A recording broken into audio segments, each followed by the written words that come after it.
Hello family, नमस्ते। This is Anju. Welcome to our onward working mom. So guys, अभी तक हमने घूमा है पोरबंदर में जामवंत जी की गुफा और श्री हरि मंदिर। घूमने के बाद अब हमारा नेक्स्ट डेस्टिनेशन है सुदामा मंदिर। सुदामा मंदिर थोड़े से अंदर है मार्केट में, जैसे कि बीच शहर में कह सकते हैं सुदामा मंदिर का।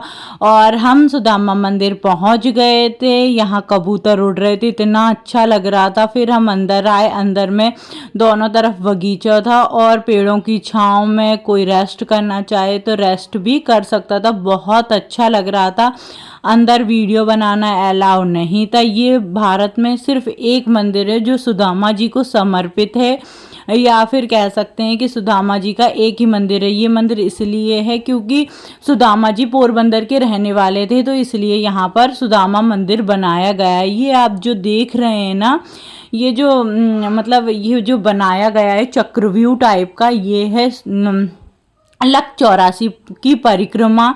ऐसा कहा जाता है कि ये ऋषि मुनियों द्वारा सिद्ध किया हुआ है कि जैसे कि बोलते नहीं है 84 कोस की परिक्रमा होती है जो वृंदावन गोवर्धन ये वहाँ होती है, जो 84 कोस में जो गांव आते हैं उनकी परिक्रमा की थी, उसका ही पुण्य इस परिक्रमा को करके मिलता है। ऐसा यहाँ जो माता जी बैठी थी उन्होंने एक कार्ड दिया था, उस पर लिखा था। अब जो भी मान्यता हो वो तो मुझे नहीं पता है। और इसकी एक खासियत ये भी है कि अगर हमने एक गलत पैर रखा तो हम सारा कुछ भूल जाएंगे, इसलिए बड़े ध्यान से फूक फूक के कदम रखना पड़ते हैं। मतलब फूक फूक के नहीं, लेकिन ध्यान से रखने पड़ते हैं ताकि हम कोई भी चीज़ भूल ना जाए। एक भी पैर गलत नहीं रख दे, नहीं तो हमें फिर से करना पड़ता है। ये स्टार्टिंग पॉइंट वहाँ से रहता है और फिर पूरा घूम के हम वापस वहीं पहुंच जाते हैं। ये है इस मंदिर की महत्वता। और ये मंदिर का यही मतलब यही है बस इसमें। और सुदामा जी का जो मंदिर है ना, उसमें सुदामा जी और राधा कृष्ण जी की मूर्ति है, लेकिन वहाँ वीडियो बनाना अलाउ नहीं था, इसलिए मैंने नहीं बनाई। मैंने सिर्फ यही लक 84 परिक्रमा की वीडियो बनाई और मतलब बस उधर का दिखा दिया था। वो भी बहुत अच्छा था, देखने में बहुत अच्छा लग रहा था। और आगे बगीचा था तो वो भी बैठने के लिए, गर्मी बहुत ज़्यादा थी, जैसे 12-1 बज रहा होगा, लेकिन फिर भी है ना छाँव थी, पूरी जगह पेड़ वगैरह थे, तो बहुत अच्छा लग रहा था। बहुत अच्छा लगता है यहाँ पर आके बैठो, थोड़ी देर रेस्ट करो, बहुत अच्छा फील होता है। दामा मंदिर से वॉकिंग डिस्टेंस पर ही कीर्ति मंदिर था। हम पहुंच गए थे कीर्ति मंदिर पैदल पैदल, और हमने बहुत सारी चीज़ें देखी, गांधी जी के बारे में जाना, बहुत सी चीज़ें जो मुझे नहीं पता थी वो भी जानी मैंने। ये फ़ोटोज़ रियल फ़ोटो लगे थे जो कि गांधी जी ने अपने जीवन में जो भी यात्राएं की या जो भी किया उन सब के बारे में बताया गया था। ये गांधी जी का पार्थिव शरीर था जो देशवासियों को उनके दर्शन कराए गए थे इसी शरीर के। ये जो सामान दिखाया है वो सामान गांधी जी के पास बस उतना ही सामान निकला था। उन्होंने जो भी यात्राएं करी, ये कस्तूरबा गांधी जी का मतलब पार्थिव शरीर था। जब वो शांत हो गई थी तो गांधी जी के मतलब ऐसा रखा गया था। ये भी रियल फोटो था। ये गांधी जी के चरखा चराने का फ़ोटो, ये बहुत सारे फ़ोटोज़ वगैरह लगे थे यहाँ पर हर टाइप के, कि उन्होंने अपने जीवन में क्या क्या काम किए, विथ सन के साथ लगे हुए थे। ये वाला फ़ोटो तो आपने देखा ही होगा, बहुत सारी बुक्स में लगा रहता है। मेरी कई सारी बचपन की बुक्स में लगे थे ये वाले फ़ोटो। फिर मैं आपको दिखाती हूँ गांधी जी का बर्थ प्लेस। यहाँ गांधी जी का जन्म हुआ था, उस जगह मेन जगह जहाँ गांधी जी का जन्म हुआ था। ये उनका घर, मतलब यहाँ उनके माता पिता रहते थे और कुछ टाइम तक वो भी रहे थे यहाँ पर। ये वाटर हार्वेस्टिंग वाला है,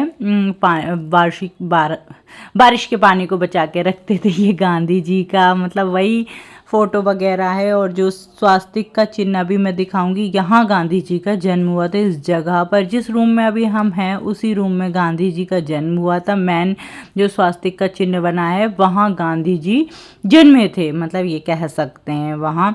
और ये बोर्ड था कि किस तिथि में उनका जन्म हुआ था। कृष्ण पक्ष की द्वादशी को उनका जन्म हुआ था। और ये सारी चीज़ें दिखाई गई हैं। ये उनके माता पिता का फ़ोटो था। और अब हम चलते हैं बाहर संग्रहालय की तरफ, जहाँ गांधी जी ने मतलब कि यूज़ करी वो चीज़ें लगी हुई। ये गांधी जी और उनकी वाइफ का फ़ोटो लगा है, कस्तूरबा गांधी का। और ये जो चीज़ें हैं, बुक्स वगैरह रखी हैं जो गांधी जी यूज़ करते थे, जो गांधी जी ने लिखी हैं वो वाली बुक्स। और फिर ये वही सब फ़ोटो लगे हैं। ये सारे फ़ोटोज़ रियल हैं, जो मतलब रियल खींचे गए थे उस टाइम पे। ये थे बर्तन वगैरह जो गांधी जी यूज़ करते थे।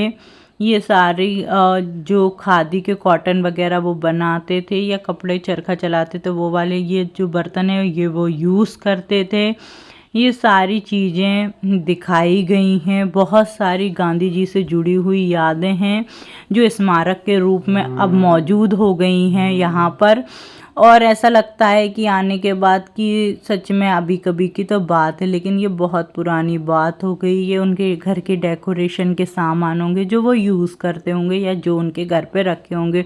बैग्स वगैरह भी थे, बुनाई के, कढ़ाई के, बहुत सारी चीज़ें थी। बहुत बहुत मतलब अलग अलग प्रकार की चीज़ें थी। या हम देख सकते हैं कि उस टाइम पे कैसी चीज़ें यूज़ होती हैं। ये ट्रेन में जब लेटे होंगे गांधी जी तो उन्होंने किसी ने उनका फ़ोटो लिया होगा, ये वो वाले फ़ोटो थे। ये सारी चीज़ें पोरबंदर समुद्र तट पर जो अस्थियां विसर्जन की गई थी गांधी जी की, वो वाला फ़ोटो। ये सारे उसी टाइम के फ़ोटो लगाए गए हैं। उनके जीवन से लेकर मृत्यु तक की सारी चीज़ें उसमें दिखाई गई। अब मैं आपको बहुत अच्छी चीज़ दिखाती हूँ। ये है गांधी कुल का वंश। अगर आप इसको जूम करके देखेंगे तो आपको पता चल जाएगा किसके बच्चे कौन कौन हुए हैं या कौन कौन है। फिर गांधी जी का यही सारे जो जो उन्होंने काम किए वो सारे यहाँ पिलर पे लिखे गए हैं। और बहुत सारी चीज़ें, बड़े बड़े फ़ोटो लगाए गए हैं। ये पूरा उनका घर है। ऊपर कस्तूरबा गांधी पुस्तकालय है। और मतलब यही पूरा उनका घर है, और जिसको अब एज अ कीर्ति मंदिर बना दिया गया है। और फिर हम पोरबंदर की गलियों से हो गए अपने घर की तरफ, क्या आगे की तरफ हम चले गए। और ये हम पोरबंदर की गलियों में घूम रहे हैं। मैंने सोचा नहीं था मैं कभी पोरबंदर की गलियों में घूमूंगी, लेकिन घूम रही हूँ। तो मिलते हैं आपसे नेक्स्ट वीडियो में। अभी गुजरात अभी बहुत बाकी है, तो मिलते हैं आपसे नेक्स्ट वीडियो में। Bye bye.